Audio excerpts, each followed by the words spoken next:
All right, what is going on? We are coming at you with another Pudgy Boy Sports Talk podcast. This is the post-game reaction to the debacle that took place tonight on Monday Night Football with the New York Football Pansies taking on the Seattle Seahawks. Nothing changed. Nothing's changing. This team is, in my opinion, this is the absolute worst team in the NFL. I don't care who you stack up against them. You could start naming teams. Nobody comes close. This is the absolute worst team in football. They should be 0-4. They're lucky to be 1-3. And they should be right on par for getting that number one pick. I'm officially at a point now where I am on the bandwagon for Caleb Williams. This team's not worth cheering for anymore. If you turn this game on tonight as a Giants fan and you watched what took place tonight, you should be embarrassed that you didn't do anything else tonight besides watch this game. Complete disaster, up and down. Hi, Eric. You don't look so good. I'm not good. I don't feel this team is. I'm not even. I'm being serious. Are you like tired? Yeah, the team has completely took it out of me. They are not worth cheering for anymore. They sucked your soul out. Jesus. They just sucked the life out of me, and I can't watch this. I was one of the biggest Daniel Jones supporters over the last couple of years. I'm 100% off the bandwagon. I apologize to anybody. That I argued with over Daniel Jones. He's awful. God awful. The contract is going to bite them in the ass this year and next year until they can get out of it after next year. Doesn't matter. All you guys wanted him, so. I had nothing because coming off last year, it was fool's gold. It wasn't just you. Everyone wanted to resign him, so it's not just you. It seemed to be fool's gold last year with what they did with him. They did a lot with a little last season. And then everyone was praising the GM because they gave him it was pretty much a team-friendly contract too for the most part. And it still is. The only problem is you have to wait until after next year to out yourself. So whatever that takes, I don't care anymore. The team doesn't deserve people to be sitting here. And first of all, the offensive line. Jones is to blame. Yeah, he missed it. There's guys in the backfield as soon as he snapped the ball. 11 sacks. All right, 11 sacks. But Jones cannot be fully off the table to get blamed here. In the first quarter, it looked like he had time to throw, and he just never pulled the trigger. When I rewatched the film with Jones, it's like he never wants to take the chance with his receivers to throw it downfield. He never wants to take that option if they're covered. When some quarterbacks do it. Some quarterbacks will take the shot, the 50-50 shot, and toss it downfield. Can we start with number 21? This guy, I'm not going to lie to you and say I watched both Witherspoon's every snap in Illinois. But Jesus Christ, this guy's good. You probably didn't watch him. It's Devon Witherspoon, not Will. Who's Will Witherspoon? Yeah, that's I don't know if he exists. I think he does. Yeah, he was the first corner off the board in this year's draft. Oh my God. The guy's insane. And again, we get back to Daniel Jones, and they said it during the broadcast. This guy Witherspoon's coming off the edge, and Jones doesn't check the blitz to start the game. Jones won't check the blitz. I don't even want to talk about. I wasn't even going to talk about the deception. I meant just this guy's sacking, his sacks, whatever. Just his tackling for a corner. Jesus, oh my God! And they lined him up everywhere. They put him at nickel today. They said it wasn't his first start. They said in the game, right? It was his first start at nickel. Yeah, they lined him up in the nickel. It seemed to work tremendously. The Giants, again, it was like a repeat of Week 1 against Dallas. They have a good drive to start the game, a really good drive to start the game. Well, they didn't make it on fourth down. I mean, I like the play. I like the fact they went for it. Oh yeah, okay, yeah. You get the fourth. First of all, that push-tush quarterback sneak play that works when it's 4th and 1 or less. Not when it's 4th and almost 2. You don't run that play when it's 4th and almost 2. Yeah, that works when you're Reggie Bush and Matt Leinart playing against Notre Dame. It's just stupidity. And then the defense. I have to say the one bright spot on this team was Thibodeau tonight. He actually decided to make some plays. He almost had a pick six, but he bobbled the ball. Dropped that one. Ojulari played really well, but again, Ojulari played well. He'll get hurt in camp. He'll get hurt in practice this week, and I won't see him for 3 weeks. I don't lie. Maybe because I'm a Jet fan. It sounds like really mean. I got a little bit of like a smile in my soul when I saw Jamal Adams get hurt again. Well, the problem with Jamal Adams is a joke. He's a complete clown. I saw him pregame screaming. I saw him on the sideline screaming. I just don't like this guy. I First love of him. all, I like him as a player, but as a person, this guy's too much. so the guy hasn't played a game in over a year. Yeah. 385 days he hasn't played a game. He makes one tackle on a 3-yard catch. He's flexing. He's pointing to the sky. Thank God he's back. Relax. You got kneed in the head by the quarterback. First of all, as a safety, why the hell are you going that low to tackle a quarterback?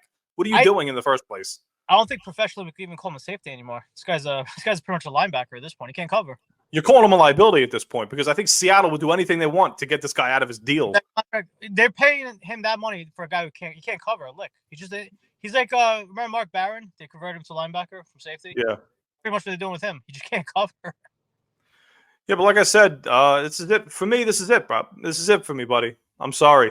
They've taken it out of me. I can't even cheer. They're 1-3. They could be 0-4. They're staring 1-5 in the face right now. They're at Miami and at Buffalo the next 2 weeks. You had to win this game to have a shot at this season. I don't think Miami's that good. They're not that good, but the Giants have no right to be playing up against anybody at this point. It doesn't matter anymore. They can't even get. They have Eric. Let me tell you something really quickly, okay? I want you to clip this because this is a stat I looked up and I couldn't believe my eyes. It's me clipping it. Go ahead. Please clip this. The Giants, the New York Football Giants, one of the most coveted franchises in NFL history, correct? Yeah. They have 2 home games this season, and they've scored 3 points. That's not real. So far at home. Actually, wait. They got shut out by the Cowboys. 3 points. They got shut out by the Cowboys. What was the other game? Tonight. How's that possible? The Giants won't have more than 3 points until October 22nd when they come back to MetLife Stadium. They've scored 3 points up until October 22nd of this season. That's insane. That's insane. That is a stat that is disgusting to look at. You just throw that. I mean, you just throw that one out. Then you rip that up and throw that out because that's never going to happen again. The whole season has to be ripped up. Let me ask you a question, okay? You get down to 1st and goal. It's 14-3. Somehow you're still in this game. Seattle did everything they possibly could to keep you in the game. It felt like it was 14-3, but it felt like it was like 40-3. But yeah, this felt like the type of game at 14-3. Giants get a touchdown, maybe the 2, and Seattle starts to shake a little bit. Maybe somehow you get a miracle. Why was Darren Waller traded to this team if you're not going to use him down in the – well, first of all, again, wide open in the end zone. Daniel Jones didn't even look his direction, and that's why if you looked at the game and then when they went to the sideline, Dable was showing him the tablet, and then he tossed it right at his legs. Darren Waller was wide open. Who was that pass to? The one that he that was supposed to be a quick to Paris Campbell. Okay. So Campbell cuts to the right. It looked like Jones thought he was going to cut to the left, and he throws it right to Witherspoon for 6. Yeah. Jones's longest touchdown pass of the season was to the Seahawks. And Waller was just standing there by himself, and Jones didn't even think to look his way. He's completely regressed. It looks like he's scared. First of all, again, it looks like he's scared for his life when he's back there. Which he is, because there's no offensive line, bro. When you get sacked 11 times, you're scared for your life at some point. Dude, but he was watching him today was giving me Zach Wilson flashbacks because that's what I've seen. I mean, as far as like just no time to throw the football, and that just progresses quarter after quarter. Like that's what I've seen from the Jets last 2 years. This is what happens when you have no offensive line. You know what? It hurts too because first of all, the offensive line coach needs to be fired today. The special teams coach needs to be fired today. 7 special teams penalties in one game. I don't even know how that happens in the NFL. I do not know how that happens. Understand that Daniel Jones can't be fully given a break for this. I just watched C.J. Stroud with the Houston Texans, a rookie quarterback, with four backup offensive linemen, including Laramie Tunsil being out, and he beat the Steelers pretty convincingly. So, again, the offensive line's bad. Jones does not get the excuse anymore. The honeymoon phase of last season is officially over. They're staring at 1-5. God only knows where they're going to finish at this point. To me, I don't cheer for tanking. I don't believe in tanking. I don't even think teams tank. Players don't tank. They can't tank. They have livelihoods. They have families they got to make money for. So players, it's tough to tank. I want this team to finish with the top pick in the draft. I don't care anymore. Draft Caleb Williams. They won't. Draft Caleb Williams and have the highest paid backup quarterback of all time next season. I don't care anymore. No, they're too good to finish with the worst pick. That's going to be the problem. They're going to win 7. They're going to win 4 games or 5 games and have the 8th pick. A little bright spot tonight, Wendell Robinson. Yeah, great. They could have had George Pickens in that spot. They decided to take Wendell Robinson. He looked good today. He looked good. He looks good. No, I get it. He's fine. I'm just mad. I'm taking it out on the wrong people. It didn't help that the starting center went out on the first play of the game. I get it. It hurts. You still don't have separators on this team.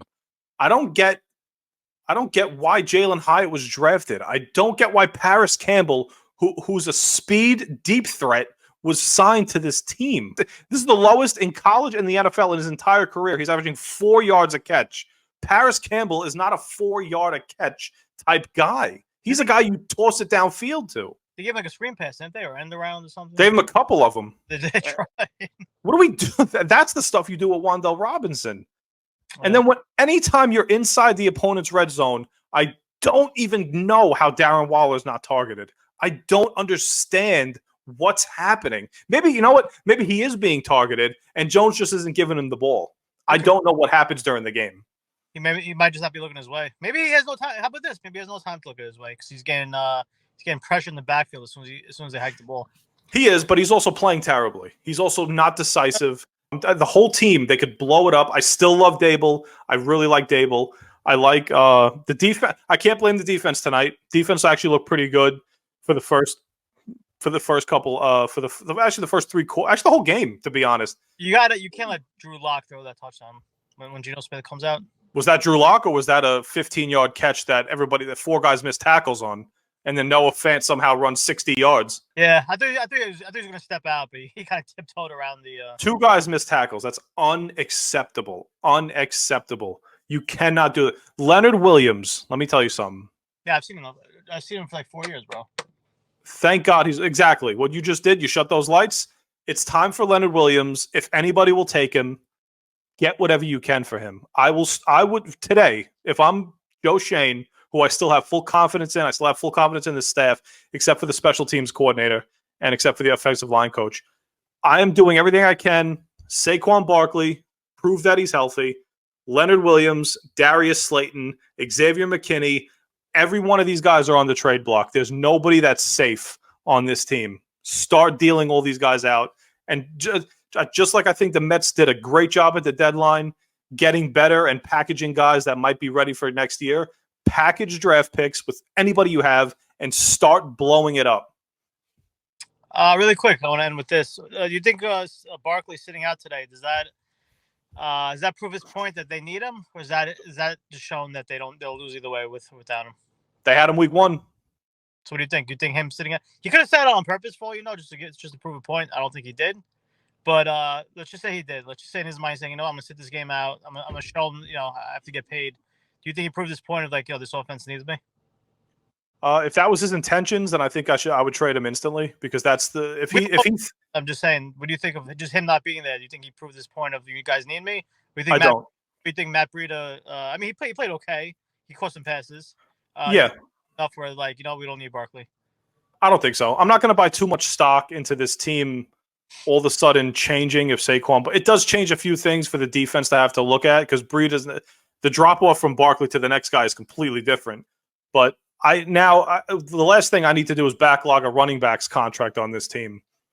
They need to upgrade Breida a little bit, get somebody a little better than him, and trade Barkley this week or the next time you see him healthy. Hopefully next week against Miami he has a 200-yard game, and then some team gets really stupid and decides to give you a first-round pick. You saw the stat they put up about the point differential when they have Barkley and when they don't have Barkley? Yeah, 17.5 compared to 20. To me, that's not a big difference at all.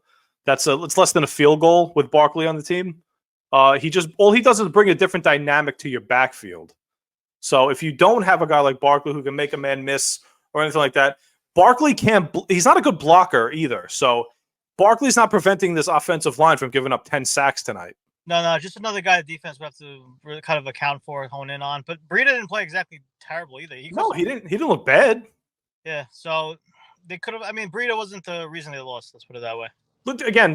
First of all, do I want Barkley? Yes. Would I love to have him for 4 years? Yes, but not at the price that these guys think that they want to get paid. Which he will get. Which he will get. I don't know who was going to do it, but someone's going to pay him that money. Somebody could do it. I wouldn't want to be the team that does it, especially for a guy who's he's hurt again.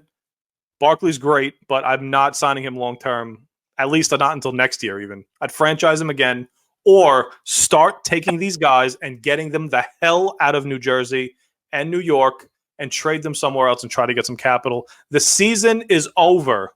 It's not even November yet. They're going to be 1-5. They can't even. I don't know who they could beat at this point. Cool, I don't know who they could beat. You sound like the Jet fans. Jets have more hope than the Giants. Do they? Of course. I don't. They gave the Chiefs a run for their money. I can't. I barely beat Arizona. I should be. The Giants should be 0-4. They're not, but they should be 0-4 with 0-6 staring them right in the face, which puts them on par with Carolina's 0-4, and they drafted the first pick in the draft. They have a little bit of a future.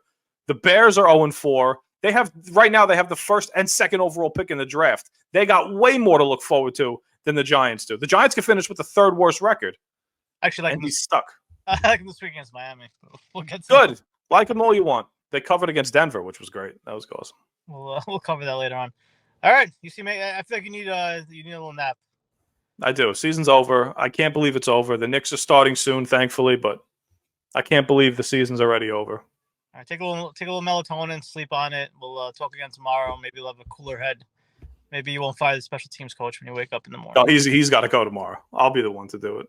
All right. Yeah, get a Pudgy boy's out, I guess.